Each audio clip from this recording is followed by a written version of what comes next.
It's time to do social media differently. Did God ever tell you to do something so bizarre that it scared you? Let me rewind a bit. So back in 2020, God actually called me to quit my job. I worked at a major TV network as a TV producer. It was my lifelong dream since I was 15. And I finally broke into the industry after years of crying, fasting, begging, just asking God to open a door for me. And then 2020 hit and God says to me, quit your job. And I'm like, wait, what? You want me to do what? Ain't nobody quitting their job, God? But here's the thing. I knew that it was time to leave. God had been whispering it to me for months. And the only reason why I wasn't leaving was because I was afraid.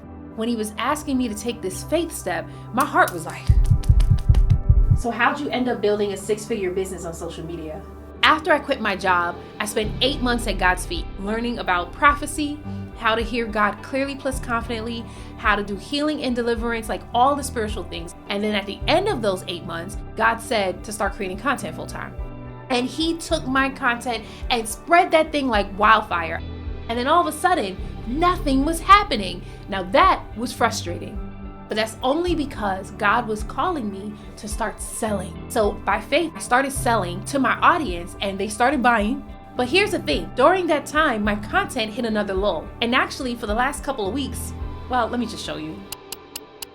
And so what I did was I actually prayed and I asked God for a new content strategy.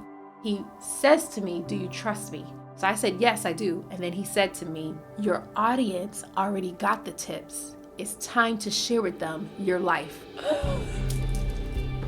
No, that was my response back. But I knew he was right. So what do you want people to get out of this series?